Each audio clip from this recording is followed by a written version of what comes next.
Battlefield 6 is what the games industry needed, a return to form for the first-person shooter. It's not about grinding camos for hours on end. It's not about microtransactions that'll turn me into Nicki Minaj. It's not about paying $70 every year for the same game with a fresh coat of paint. Battlefield is about having fucking fun and blowing shit up while you're doing it. My buddy got me Battlefield 6 because he is an absolute legend, and I was excited to see if this game was going to live up to the hype it's been getting, and I gotta say, it really does, for the most part. In this video, I'm going to be covering Battlefield 6 and talking about everything from the multiplayer to the campaign. If you enjoyed the video, please give it a like and consider subscribing to the channel for more gaming-related content. So let's talk about what everyone here is excited for, the multiplayer. If you're a fan of the Battlefield franchise, you'll love Battlefield 6 without a doubt. If you've never played a Battlefield game, I'm going to break down the basics right now. Battlefield is about large-scale warfare featuring up to 64-player lobbies, multiple ground and flying vehicles, and fully destructible environments. Even though there is a lot going on, this game is decently balanced for the most part. But that being said, you're going to get one shot from a tank across the map a lot. And you're just going to spawn die over and over again if you mindlessly push the objective. But no matter how frustrating some of these things can be, Battlefield 6 is still a ton of fun. Battlefield is very different from other first-person shooters like Call of Duty because it focuses on team composition and distinct class roles. There are 4 classes in Battlefield, which are the Assault, Engineer, Support, and Recon. Playing Assault means you're all about getting into the action, fast-paced combat. Engineer, you're all about repairing generators and dealing damage to other vehicles. Support is for only absolute legends who like to go into the battlefield knowing they're probably going to die and risk their life saving their teammates. And Recon is for people who want to snipe in the back and, give a little bit of info on where the enemies are at. Even though the classes in Battlefield have a unique role to play, there is a lot of flexibility to their playstyles.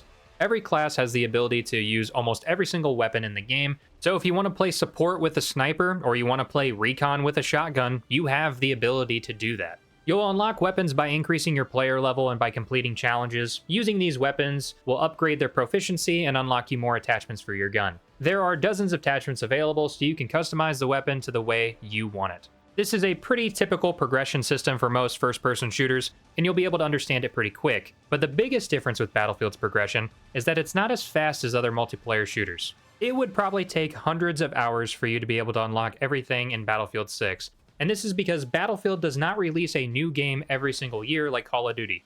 Battlefield 6 is designed to be sustainable for 3 to 4 years with new content updates and player challenges in the future.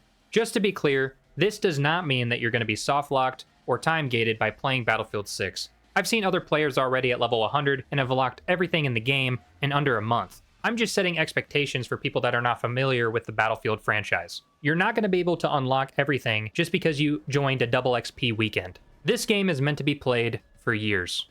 The vehicles in this game is one of the biggest selling points for the Battlefield franchise. Being able to have dogfights mid-air with other fighter jets or being able to level an entire building with a tank is always super satisfying.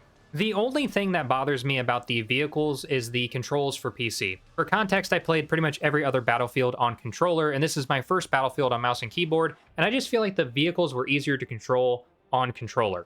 So because of this, I just tend to stay away from driving vehicles altogether, because if I'm being honest, it's a skill issue. And I'm pretty sure I can adjust the settings, but I didn't really feel like it after this happened. Yeah. I don't know how the fuck. Maneuver that thing, soldier.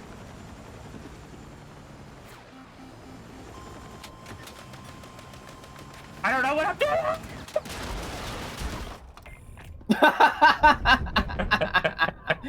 But if you absolutely hate going against vehicles and you don't really like Conquest, there are plenty of other game modes for you to play that don't have vehicles on them at all. You can even take this a step further and completely customize your match search settings to where it can ban certain game modes and certain maps.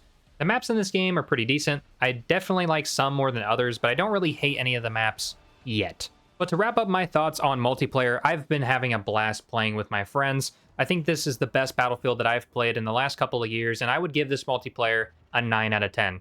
If you're looking for a highly balanced, competitive esports level gaming shooting experience, this is not the game for you, and that's okay. But I'd encourage anyone that's a fan of multiplayer first-person shooters to at least give Battlefield 6 a shot, especially if you have friends that are already playing it.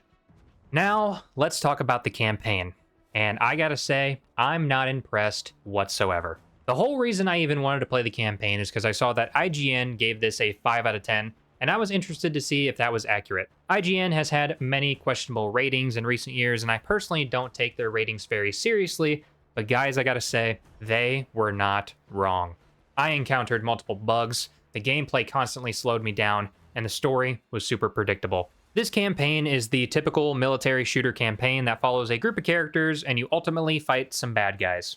I'm going to spoil a few things just to give some context and give my criticism a little bit of merit. If you don't want to hear me spoil anything, you can skip to the timestamp on screen, but trust me, I don't think you're really going to care.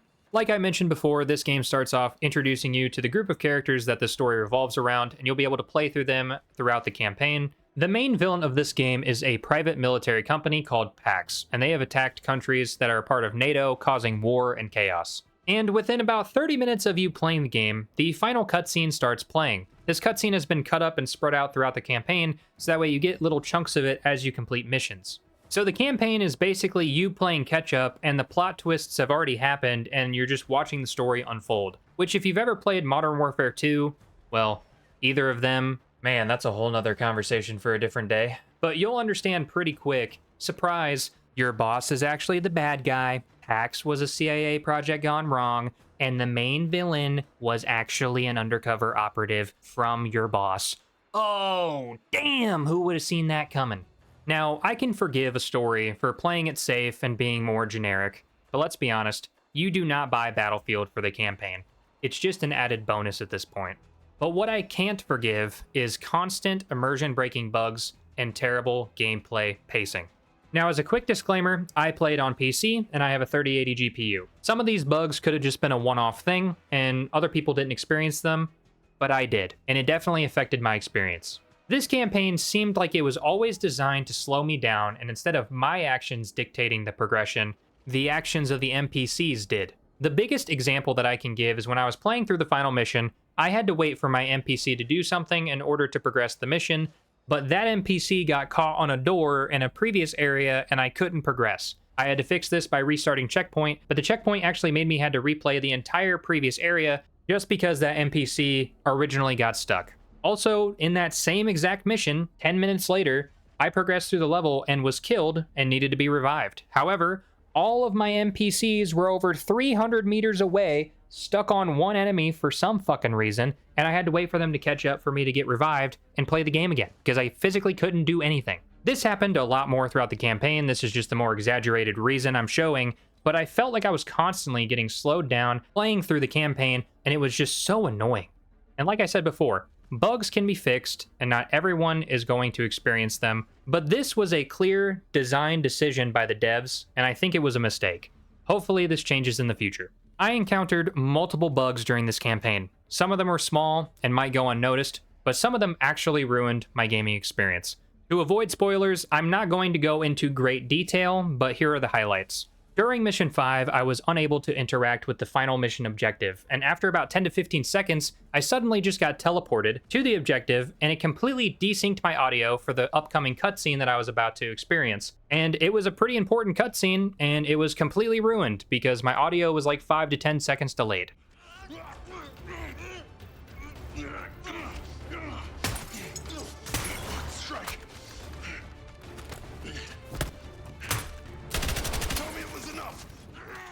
On Mission 6, I had to transition to a new area of the map to progress the story, and when I transitioned, my screen started to go into this epileptic episode, and it made me fall through the map, flashing my screen with a bunch of white and black. I'm not going to show footage of this only because if someone who is watching is prone to seizures, I just am not going to put you through that, so here is a screenshot instead. As I mentioned before, I had multiple times where an NPC got stuck, and it had to force me to restart the checkpoint in order to progress throughout the campaign. And at multiple points throughout the game, a lot of characters would just have weird interactions like this one where it would just start shaking for some reason, and it happened a lot, and it really just broke my immersion because I'm focusing more on these interactions than I am the actual game. This campaign was extremely mid to begin with, and the bugs just made it even worse. IGN gave this a 5 out of 10, and originally I thought that this was just another one-off IGN review, but it turns out they were actually kind of right. If they had the experience that I had, I can clearly see giving it a 5 out of 10, but personally, I'm going to give it a 6. It's pretty bad when the best part about your campaign is the fact that you can uninstall it. Overall, Battlefield 6 is a true return to form for a beloved franchise. If you love the Battlefield franchise, you're going to love this game. If you haven't liked the last couple Battlefield games, I think you're going to like this one, especially if you're a fan of Bad Company or Battlefield 4. And if you're completely new to the franchise, and if you have some friends already playing, I think you should give this game a chance. The campaign was a complete disappointment, but let's be honest, most people don't even play the campaign, and they sure as hell don't buy Battlefield for the campaign. So my final rating for Battlefield 6 is an 8 out of 10. If you enjoy the video, please give it a like and consider subscribing to the channel for more gaming-related content. Let me know down below what you think of Battlefield 6 and if you agree or disagree with the points I made in this video. Thank you all for watching, and I'll see you in the next one. Peace!